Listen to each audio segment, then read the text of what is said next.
الحمد لله رب العالمين الرحمن الرحيم مالك يوم الدين إياك نعبد وإياك نستعين اهدنا الصراط المستقيم صراط الذين أنعمت عليهم غير المغضوب عليهم ولا الضالين.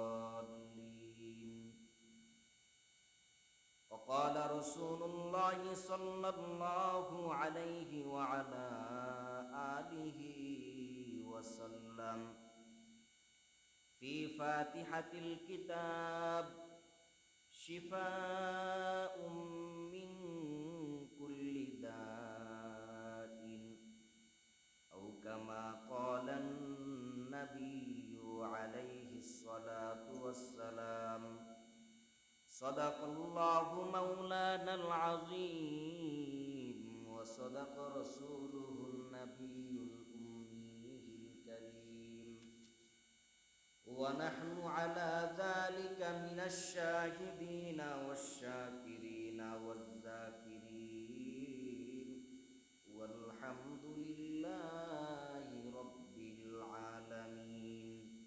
সকলে মুহাব্বত দুরূদ শরীফ পড়ি। আল্লাহুম্মা সাল্লি আলা মুহাম্মাদ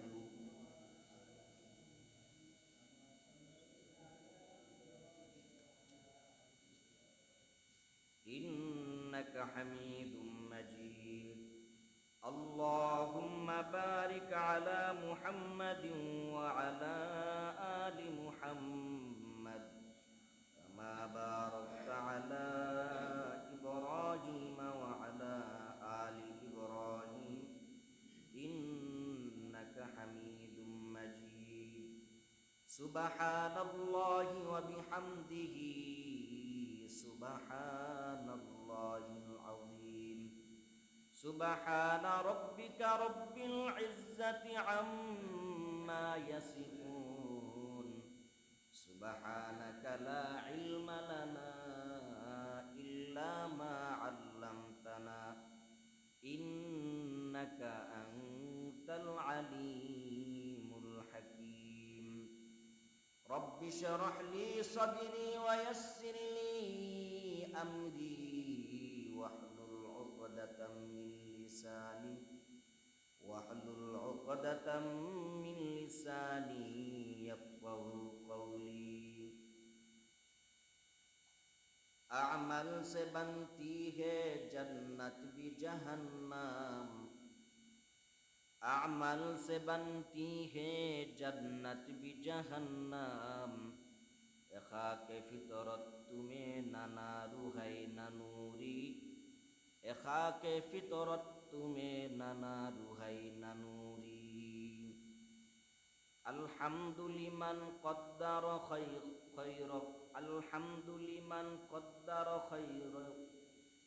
खैर क़बाला वश्शुक्रु लिमन सव्वर हुस्ना व जमाला. আলহামদুলিল্লাহ, আল্লাহর দরবার অসংখ্য শুকরিয়া যে মহান রব্বুল আলামিন এই ফিতনার জমানায় যে সময় গোটা পৃথিবীর মধ্যে গুনাহের সয়লাব প্রতিযোগিতা চলতেছে, সেই সময় মহান রব্বুল আলামিন মায়া করে দয়া করে মহাব্বত করে তার ঘর পবিত্র ঘর মসজিদে এসে তার আদেশ এশারের নামাজ আদায় করার তৌফিক দান করেছেন এবং সাথে কোরআন ও হাদিসের আলোকে কিছু কথা বলবার এবং শুনবার তৌফিক দান করতেছেন। এজন্য সকলে কালিমাতুশ শুকর আদায় করে বলি আলহামদুলিল্লাহ।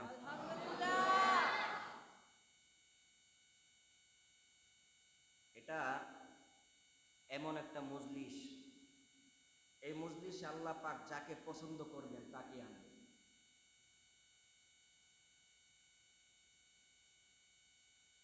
যাকে আল্লাহ পছন্দ করেন না সে মসজিদে আসার ক্ষমতা থাকা সত্ত্বেও সে আসতে পারে না। আল্লাহ চায় না, তার প্রতি আল্লাহ নারাজ। সেও কেমন গাফলত, আল্লাহ যে তার প্রতি নারাজ, এই নারাজটা সে বোঝার জন্য কি চেষ্টা করে। এজন্য আরশাদ আমাদের তাফসিরের শুরুতে একটা গজল গাইছে। কি গাইছো গজলটা?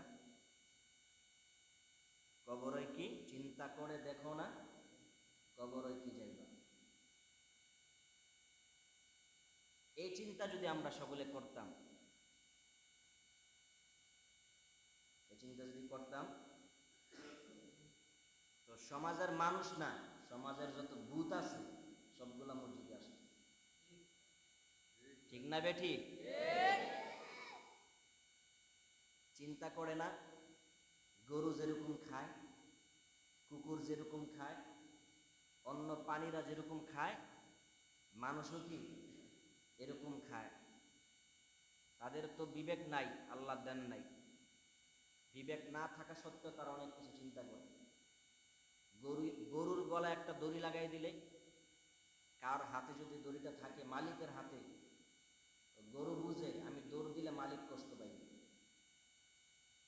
কুকুরকে একটু খানা দিলে, কুকুরকে যদি মালিক ডাকে, এটা যদি অন্যদিকে দৌড় দেয়, তাহলে সে জানে মালিক কষ্ট পাইবে। কিন্তু আমরা এত বড় কপাল পোড়া জাতি যে যেই মালিক 24 ঘন্টায় অক্সিজেন, পানি, খানা দানা সব দিল, কিন্তু মালিক ডাকলো হাইয়া আলাস সালাহ, হাইয়া আলাল ফালাহ, আসো আমার মেহমান খানা, আসো আমার মসজিদ। কিন্তু এই কপাল পোড়ার জাতি ওই রবের কথা না শুই না পিছন থেকে দৌড় দিছে। এই জন্য আল্লাহ কয় কি, উলাইকা কাল আনআম, তারা সব পশুর মতন নিকৃষ্ট। আল্লাহ কয় না, তোমরা তো দুনিয়াতে দেখলা গরু মালিককে কি কষ্ট দেয় না, কুকুর মালিককে কি কষ্ট দেয় না, তুমি তো তোমার নিজের চোখে দেখছো। এই জন্য আল্লাহ কয়েদ লাগায় কয় বালহুম আদর, ওরা পশুর চেয়েও বড় নিকৃষ্ট। চিন্তা করে দেখো না, কবরে কি যাইবা। এই চিন্তা কে করে? অনেক কবরের মধ্যে বৈশা জুয়া খেলে, মদ খায়, গাঁজা খায়, সব চলতেছে। অথচ মানুষ কবরস্থানে গেলে তার ভিতর ঠিক থাকার কথা না, যে আমার পূর্বপুরুষ সকলেই এই মাটির নিচে শুয়ে রয়েছে, যেদিন আমি কাইট হয়ে পয়দা যাব, এদিন ঠিক আমাকে এখানে এসে শুইতে হবে। দুনিয়াতে আসছি একা, মায়ের গর্ভে ছিলাম অন্ধকারে কালো একটা জগতে। এই দুনিয়াতে আসার পরও সারাদিন কাজকর্ম কইরা ঘুমাইতে গেলে দুই চোখ বন্ধ হইলে কালা দেখা যায় না সারা দেখা যায়?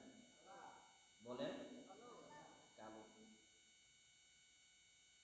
লাইট চতুর্দিকে বন্ধ হয়ে গেল, আপনি যদি একটা ঘরে একা থাকেন, আশেপাশে কেউ নাই, সে সময় গভীর রাতে উঠা দেখেন আপনার কাছে কিরকম লাগে?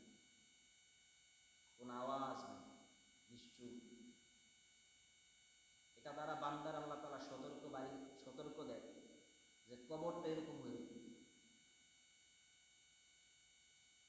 গরমকালে, শীতকালে মশায় কামড়ায়, বিষাক্ত প্রাণী মাঝে মাঝে কি করে? কামড় দেয়। সাপের ভয়ে মানুষ ঘরের দরওয়াজার নিচে খুঁটি দেয়, ঠিক কিনা? তারপরে মাঝে মাঝে কামড় দিলে অনেক কষ্ট সহ্য করতে পারে না। আল্লাহ কয় সতর্ক বার্তা, কবরের মধ্যে সাপ এরকম ভাবে দংশন করবে, বিচ্ছু এমন ভাবে কি করবে? দংশন করবে। নামাজের একটা কলি বলছো কি? আজান কানে শুনিয়া কেমনে থাকো? ঘুমায়। এই প্রত্যেকটা সেকেন্ড, আল্লাহর প্রত্যেকটা ডাকে কড়ায় গন্ডা সকলকে হিসাব দিতে হবে। এই জন্য সুতা দইরা মানুষের কাছে বুঝাইবেন আমি অসুস্থ, কিন্তু আপনি অসুস্থ না। মানুষের চোখে আপনি অসুস্থ হয়ে গেলেন, আল্লাহর দরবারে আপনি অসুস্থ না। তো হইলে কি অবস্থা হবে কবরের ময়দানে? যাই হোক, আল্লাহ যে পছন্দ করছে এগুলার কি একটা বহিঃপ্রকাশ, এই ময়দান। আল্লাহ তাআলা আমাদের সকল ভাই বোনদেরকে এই কথাগুলো বোঝার তৌফিক দান করুন। সব কাজ করেন, সমস্যা নেই। 5 ওয়াক্ত নামাজ পড়তে আল্লাহরে আপনি 24 ঘন্টার মধ্যে 2 ঘন্টা সময় দিতে পারবেন না? পারবেন? যদি না দিতে পারেন তাহলে বাইচা থেকে লাভ কি? না দিতে পারলে বাইচা থেকে তো কোনো লাভ নেই। আল্লাহ তাআলা আমাদের সকলকে আল্লাহ তাআলাকে বুঝার তৌফিক দান করুন। যাওয়ার আগে নিজের ঘরকে এরকম আলোকিত বানায় যাওয়ার তৌফিক দান করুন। সকলে বলে আমিন। যাই হোক, তাফসীরের এক এক দিনে এক এক বিষয় নিয়ে আলোচনা হচ্ছিল। আজকে আমাদের আলোচ্য বিষয় হলো সূরা ফাতিহা। এজন্য আমি সূরা ফাতিহা তেলাওয়াত করেছিলাম। তরজমা করে আয়াত ও হাদিসের তরজমা করে ইনশাআল্লাহ আলোচনার দিকে যাই। আল্লাহ রাব্বুল আলামিন বলেন, আলহামদুলিল্লাহি রাব্বিল আলামিন। সমস্ত প্রশংসা যিনি কি বিশ্বজাহানের প্রতিপালক। আর রহমানির রহিম, তিনি অতিশয় দয়ালু ও মেহেরবান। মালিক ইয়াউমিদ্দিন, তিনি কি বিচার দিনের মালিক। ইয়্যাকা না'বুদু, আমরা তারই ইবাদত করি। ওয়া ইয়্যাকা নাস্তাঈন, তারই কাছে কি চাই? সাহায্য চাই। ইহদিনাস সিরাতাল মুস্তাকিম, কি সাহায্য? ও দয়ার মালিক, আপনি আমাদেরকে কি রাখেন? সিরাতুল মুস্তাকিম, সঠিক পথের মধ্যে রাখেন। সিরাতাল্লাযিনা, তাদের অবস্থা আমাদেরকে দান করেন। আনআমতা আলাইহিম, যাদেরকে আপনি নেয়ামত দান করছেন। গায়রিল মাগদুবি আলাইহিম, তাদের অবস্থা না যাদের প্রতি আপনি রাগ হয়ে আছেন। ওয়ালাদ-দাল্লিন, তাদের গুমরাহি থেকে আমাদেরকে কি করেন? করেন, নাজাত দেন, মুক্তি দেন। হাদিস শরীফ আল্লাহ রাসূল সাল্লাল্লাহু আলাইহি সাল্লাম বলেন, ফি ফাতিহাতিল কিতাব, সূরা ফাতিহা সম্পর্কে আল্লাহ রাসূল বলেন, শিফাউম মিন কুল্লি দাইন, সকল রোগের ওষুধ হলো সূরা ফাতিহা। এবার আসেন সূরা ফাতিহা। ফাতিহা শব্দটা কোথা থেকে আসলো? ফাতিহা, ফাতাহা ইয়াফতাহু, অর্থ হইল খোলা, অবতরণ করা, উদ্বোধনিত, মানে শাব্দিক অর্থ এটা। পারিভাষিক অর্থ হলো, কোরআন শরীফকে যখন আমরা খুলি আমরা প্রথম কি দেখি? কোরআন শরীফ খোলার পরে প্রথম আমরা কি দেখি? সূরা ফাতিহা। কথা বুঝলেন? এই কোরআনটাকে আল্লাহ তাআলা, এই যে আমাদের এই কোরআনটা যেভাবে সাজানো আছে, সূরা ফাতিহার পরে সূরা বাকারা, 114টা সূরা যেভাবে সাজানো আছে, ঠিক এরকম ভাবে আরশ আজিমের মধ্যে আল্লাহ পাক এভাবে কোরআন শরীফ সাজায় দিয়েছে। এক নাম্বার 2 হলো, ফাতিহা শব্দটা উল্লেখ করা হইল নামাজের মধ্যে আমরা কি পড়ি? প্রথম জোরে বলেন, কি পড়ি? নামাজের মধ্যে সূরা ফাতিহা যত শুরু করতে হয়, এই জন্য ফাতিহার অর্থ হলো খোলা, শুরু করা, অবতরণ করা। সূরার নামকরণ তাসমিয়াতুল কুল বিসমিল জুজ। এই নামটা কি এই সূরা ফাতিহার মধ্যে কোনো আয়াতের শব্দ দ্বারা করা হয়েছে নাকি অন্য কোনো দ্বারা শব্দ দ্বারা করা হয়েছে? অন্য শব্দ। কেন? বলে যেহেতু কোরআন শরীফ খুললেই কি সূরা ফাতিহা দ্বারা আমরা খোলা হয়, নামাজও সূরা ফাতিহার দ্বারা পড়া হয়, এই জন্য ফাতিহা শব্দটা ব্যবহার করা হয়েছে। কথা বুঝলেন? সূরা ফাতিহা অবতীর্ণ কোথায় হয়েছে? হযরত আলী রাদিয়াল্লাহু তাআলা আনহু বলে আল্লাহ রাব্বুল আলামিন আরশে আজিমের তলদেশ থেকে মক্কায় নবীজির উপরে প্রথম সূরা ফাতিহা নাযিল করছেন। আপনারা বুঝলেন? দ্বিতীয়, হযরত আবু হুরায়রা রাদিয়াল্লাহু তাআলা আনহু বলেন, যখন আল্লাহ রাসূল সাল্লাল্লাহু আলাইহি সাল্লামের উপর সূরা ফাতিহা নাযিল হয়, তখন শয়তান কাঁপতেছিল, কান্না করতেছিল। সেই সময় নবীজি অবস্থান করছিলেন মদিনায়।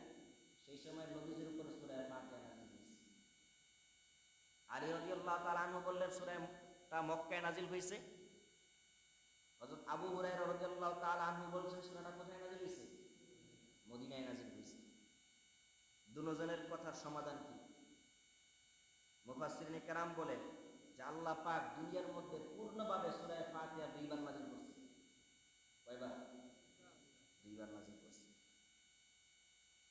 এটার মর্যাদা অনেক বেশি। এজন্য এই সূরাটা আল্লাহ পাক দুইবার নাজিল করে কি করলেন?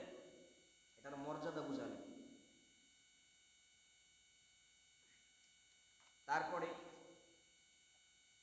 সূরা ফাতিহা কয় ভাগে বিভক্ত? কয় ভাগে বিভক্ত? সূরা ফাতিহাটা আল্লাহ পাক নাজিল করছেন, এটাকে তাফসীর বিদগণ আয়াতের অর্থ অনুযায়ী তিন ভাগে বিভক্ত করছেন। কয় ভাগে? প্রথম তিনটে আয়াত আল্লাহ তাআলার প্রশংসার জন্য নাজিল করছেন। কিসের জন্য? আলহামদুলিল্লাহি রাব্বিল আলামিন, সমস্ত প্রশংসা কার? আল্লাহ। আর রহমানির রহিম, তিনি অতিশয় ও মেহেরবান। মালিকি ইয়াউমিদ্দিন, তিনি কি? দুই নাম্বার 4 নাম্বার আয়াতটা আল্লাহ এবং বান্দার অবস্থা নিয়ে বর্ণনা হয়েছে। কি? ইয়াকা না'বুদু, বান্দা কয় আল্লাহ আমরা আপনার ইবাদত করি। ওয়া ইয়াকা নাস্তাঈন, কার কাছে সাহায্য চাই? আপনার কাছে সাহায্য চাই। তাইলে ইবাদত করে কে? বান্দা। সাহায্য চায় কার কাছে? তাইলে দুই বারের বাদ হইল কিনা? 3 নাম্বার লাস্টের 5, 6, 7 নাম্বার আয়াত আল্লাহ তাআলা বান্দার উপর বিশেষ যে নেয়ামত দান করছে এবং যা দান করে নাই এই বিষয় বর্ণিত হয়েছে। কি বলছেন? ইহদিনাস সিরাতাল মুস্তাকিম, আপনি আমাদেরকে কি করেন? সরল সঠিক পথ দান করুন। সিরাতাল লাযিনা আন'আমতা আলাইহিম, তাদের নিয়ামত দান করুন যাদের প্রতি আপনি কি সন্তুষ্ট। শাব্দিক অর্থ ওটা, তরজমা ওঠান লাগবে না। গায়রিল মাগদুবি আলাইহিম, তাদের পথ নয় যাদের প্রতি আপনি রাগ, যাদের প্রতি আপনি কি অসন্তুষ্ট। ওয়ালাদ-দাল্লিন, তাদের মতন আমাদেরকে কি করিয়েন না, পথভ্রষ্ট করিবেন। এই হলো আয়াত কয় ভাগে ভাগ? 3 ভাগে ভাগ। কাদের পথ অবলম্বন করতে মানা করছেন? না, কাদের, যাদের প্রতি আপনার সন্তুষ্ট তারা কারা? আল্লাহ রাব্বুল আলামিন সূরা বাকারার 113 নম্বর আয়াতে বলেন, ওয়াকালাতিল ইয়াহুদু লাইসাতিন নাসারা আলা শাই, ইহুদিরা বলে নাসারারা কোনো সত্য ধর্মের প্রতি নাই। ওয়াকালাতিন নাসারা লাইসাতিল ইয়াহুদু আলা শাই, আর নাসারারা বলে ইহুদিরা কি সত্যের ধর্মের উপরে নাই। ওয়াহুম ইয়াতলুনাল কিতাব, তারা সকলে কি পড়তো? কিতাব পড়তো। কাযালিকা ক্বালাল্লাযীনা লা ইয়া'লামুনা মিসলা কাওলিহিম, তাদের মতন যারা সমাজের মূর্খ মানুষ আছে তারা যেরকম কথা বলে সমাজের মূর্খ মানুষরা কি তাদের মতনই কথাবার্তা বলে। কথা বুঝলেন? তাহলে কাদের কথা বললেন আল্লাহ পাক? যাদের যাদের প্রতি গজব নাযিল করছেন তারা হলো ইহুদি, খ্রিস্টান, নাসারা। এবার একটা জিনিস বুঝেন, ধর্মের বিষয়। ধর্ম কয় প্রকার?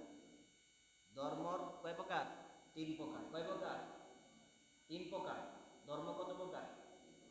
একটা আল্লাহ রাব্বুল আলামিন মেয়াদ নির্দিষ্ট করে দিয়ে শেষ করে দিয়েছে।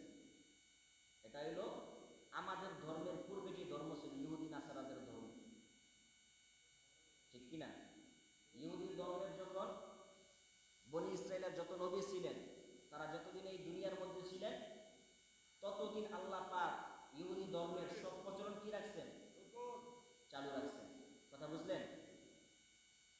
তারপরে হলো খ্রিস্টান, ইহুদিদের মেয়াদ শেষ, খ্রিস্টানদের যখন মেয়াদ শুরু হলো আমাদের নবীর আগ পর্যন্ত কি তাদের মেয়াদ ছিল। আমাদের নবীর আগমন ঘটলো তো তাদের মেয়াদ কি শেষ।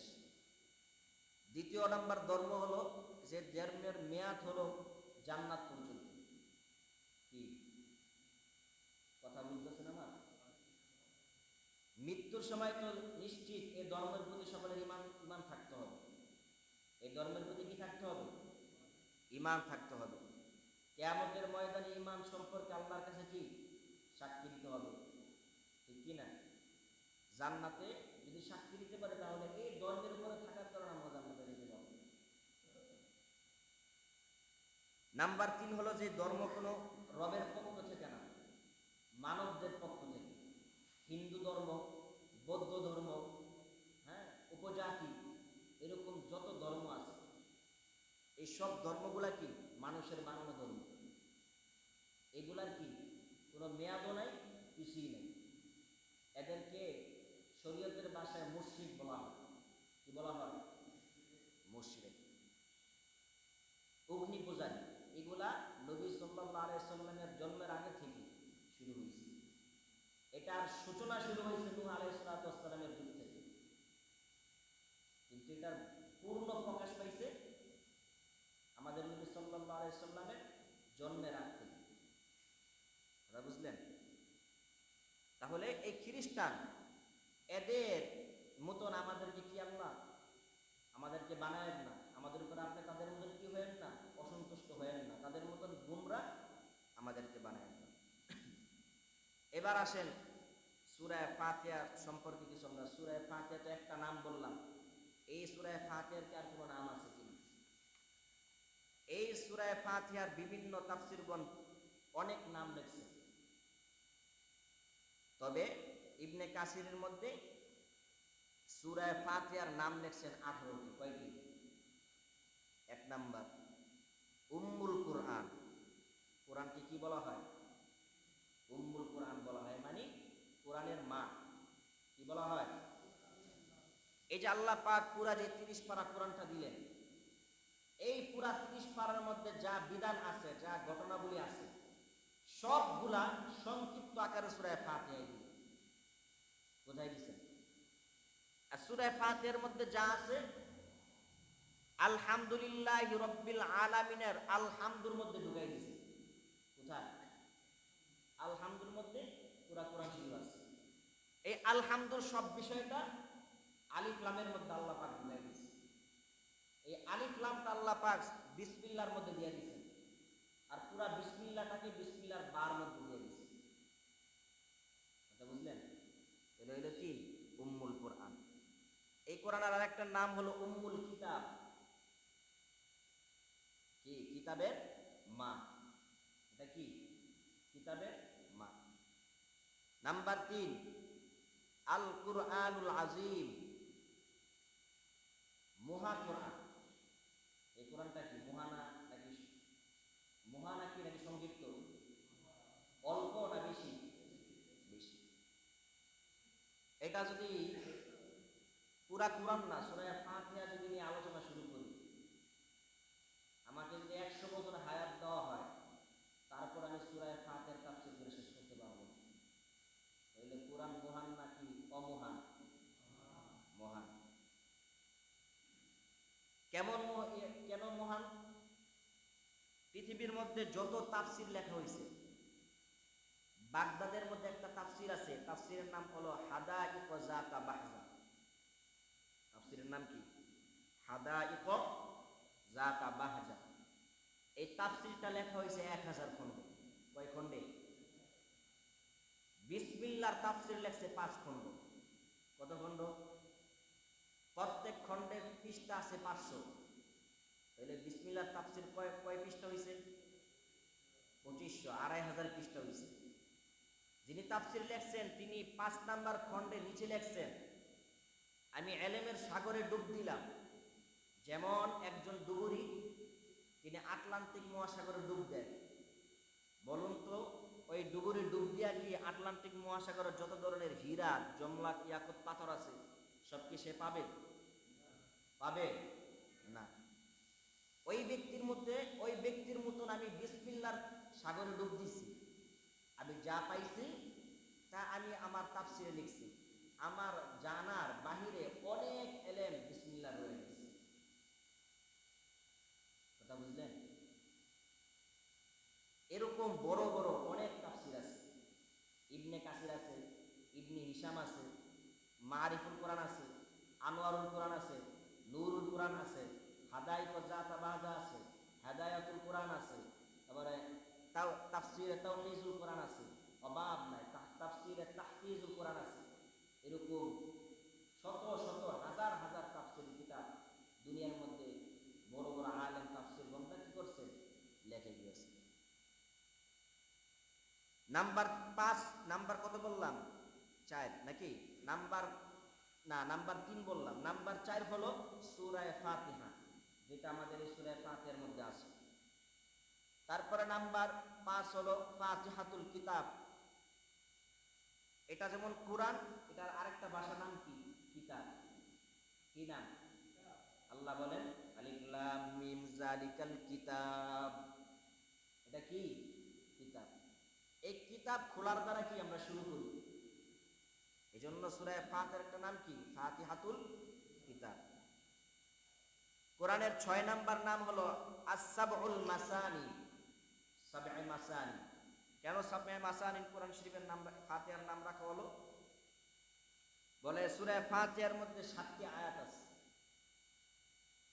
কোন মাযহাবের ইমাম সাহেব বলছেন যে সূরা ফাতিহার পূর্ণাঙ্গ আয়াত হলো 6টি, বিসমিল্লাহ সহকারে আয়াত হলো 7টি। ইমামে আযম আবু হানিফা রাহমাতুল্লাহ আলাইহি বলেন যে না, সূরা ফাতিহাই পুরাটা হইল কি 7টা আয়াত দ্বারা আল্লাহ তাআলা কি করছেন, নাজিল করছেন। বিসমিল্লাহটা কোন আয়াত না। ওনার কিভাবে দলিল? উনি বলে এখানের মধ্যে আছে সিরাতাল্লাযিনা আনআমতা আলাইহিম, আলাইহিমের পরে একটা কি আছে, অক্ষ আছে। তারপরে কি গায়রিল মাগদুবি আলাইহিম ওয়ালাদ-দাল্লিন। উনি এইভাবে কি 7 আয়াত ধরেন। আর ইমাম শাফি রাহমাতুল্লাহ আলাইহি অন্য ইমামরা কি বলেন, সিরাতাল্লাযিনা আনআমতা আলাইহিম গায়রিল মাগদুবি আলাইহিম, এটা একটা আয়াত। কথা বুঝলেন? যদি এটা পুরাটা একটা আয়াত ধরি তাহলে সূরা ফাতিহার মধ্যে আয়াত হবে কয়টা? 6টা। আর ইমাম আবু হানিফা রাহমাতুল্লাহ আলাইহির কথা যদি ধরি তাহলে সূরা ফাতিহার মধ্যে আয়াত কয়টা? 7টা। এজন্য সাবঈ মাসানি। এবার আসেন সূরাতুশ শিফা, এটা হলো কোরআন শরীফের 7 নাম্বার আয়াত, কি 7 নাম্বার নাম। দলিল আল্লাহ পাক সূরা বনী ইসরাঈলের 82 নাম্বার আয়াতের মধ্যে বলেন ওয়া নুনাজ্জিলু মিনাল কুরআনি মা হুয়া শিফাউ ওয়া রাহমাতুল লিল মুমিনিন। এই কোরআন আমি আল্লাহ রাব্বুল আলামিন মুমিনদের জন্য শিফা স্বরূপ নাজিল করেছি, ঔষধ স্বরূপ। ওয়া রাহমাতুল লিল মুমিনিন, মুমিনদের জন্য এই কোরআন হলো রহমত স্বরূপ আমি আল্লাহ তাআলা নাজিল করলাম। ওয়ালা ইয়াজিদুজ জালিমিনা ইল্লা খাসারা, আর যারা জালেম তাদের জন্য আমি আল্লাহ তাআলা এই কোরআনকে ক্ষতিকারক হিসেবে নাজিল করছি। যারা দুনিয়ার মধ্যে মানুষকে কষ্ট দেয়, মানুষের হক মেরে খায়, আমি আল্লাহ রাব্বুল আলামিন তাদের জন্য এই কোরআনকে ক্ষতিগ্রস্ত হিসেবে অবতীর্ণ করলাম।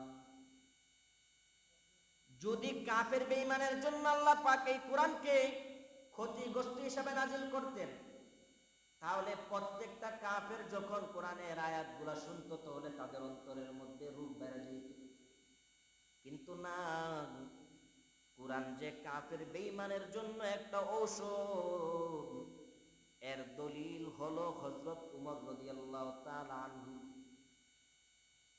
দারুন নদওয়ার মধ্যে উমর রাদিয়াল্লাহু তাআলা আনহু সকল সাহাবায়ে কেরাম, সকল কাফেররা একসাথে মিলে নবীজিকে দুনিয়ার থেকে চির বিদায় করে দিবে, এই ফুন্দি তারা পেতে বসল। আবু জাহেল ডাক দিয়া কয়, মুহাম্মদের 2টা হাত পাও চিরতরের জন্য ভেঙে দাও। নাউজুবিল্লাহ বলেন না।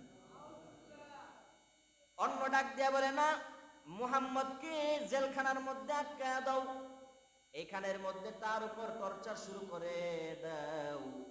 যদি মুহাম্মদের উপর যদি আমরা টর্চার করি তাহলে এমনি মরে যাবে। আরেকজন বলল না, মুহাম্মদকে চিরতরে আমাদের এই জমিন থেকে বের করে দাও। ইবলিস সাহেব বড় জুব্বার পাগড়ি লাগাইয়া ওই ময়দানের মধ্যে হাজির হয়ে গেল। ডাক দিয়া বলে, তোমরা কি বিষয়ে পরামর্শ করো? বলে, মুহাম্মদের বিষয়ে আমরা ফয়সালা করতে চাই। এই কথা বলার পর শয়তান ডাক দিয়া কয়, এত বেশি পরামর্শ করা দরকার নাই, তোমরা বরঞ্চ মুহাম্মদকে চিরতরে দুনিয়ার থেকে বিদায় করে দাও। এই কথা বলার পর আবু জাহেল ইবলিসের কথা পছন্দ করলো। পছন্দ করার পর মজলিসের মধ্যে এবার পরামর্শ করে এই বিষয়ে ফাইসালা হলো যে মুহাম্মদকে চিরতরে বিদায় করে দেওয়া হবে। ইবলিস ডাক দিয়া বলে, কেউ রাজি হবে না। তুমি একটা কাজ করো, যে মুহাম্মদের গলা জীবিত আনতে পারবে বা মৃত আনতে পারবে, ওই ব্যক্তিকে 100 উট পুরস্কার দেওয়া হবে। এই কথা বলার পর কেউ রাজি হয় না। উমর রাদিয়াল্লাহু তাআলা আনহু ডাক দিয়া বলেন যে আমার ধর্মের উপর যেই ব্যক্তি আঘাত দেয়, আমি দুনিয়ার মধ্যে জীবিত থাকতে ওই ব্যক্তি কখনো এই জমিনের মধ্যে জিন্দা থাকতে পারবে না। তরোয়ার এটা নিয়ে এবার বের হয়ে গেলেন। সফওয়া মসজিদের দারুস সফওয়ার মধ্যে পয়গম্বর নবী সাহাবায়ে কেরামদেরকে পড়াইতেছিলেন। এই সময় খবর হয়ে গেল উমর দারুন নদওয়ার থেকে তরবারি নিয়ে বের হয়ে গেল নবীজির গলা কাটার জন্য। রাস্তার মধ্যে উমরের সাথে দেখা হয়ে গেল বয়স্ক সাহাবী হযরত আবু নুআইম রাদিয়াল্লাহু তাআলা আনহুর সাথে। আবু নুআইম রাদিয়াল্লাহু তাআলা আনহু ডাক দিয়া বলেন, আরে উমর, কি ব্যাপার, তোমার চেহারা এত সুন্দর, এমন কেন লাল হয়ে আছে, তোমার তরবারি কেন কুশামুক্ত হয়ে আছে? উমর রাদিয়াল্লাহু তাআলা আনহু ডাক দিয়া বলে, ও নুআইম, তোমাদের ধর্মের মুহাম্মদ নাকি আমাদের ধর্মের উপর আঘাত দেয়। আজকে যাই মুহাম্মদের সাথে ফয়সালা করার জন্য, মুহাম্মদের গর্দান আনার জন্য। এবার ডাক দিয়া নুআইম রাদিয়াল্লাহু তাআলা আনহু বলেন, মুহাম্মদের ফয়সালা করবে পরের বিষয়। তোমার বোন আর ভগ্নিপতি মুহাম্মাদের দরবারে গিয়াই নিজেদের গর্দান দান করে দিয়েছে। তুমি যাও, তাড়াতাড়ি চলিয়া যাও, আগে তুমি তোমার বোন ও ভগ্নিপতির অবস্থা নিয়ে আগে তুমি আলোচনা করে একটা সমাধান করে নাও। এই কথা বলার পর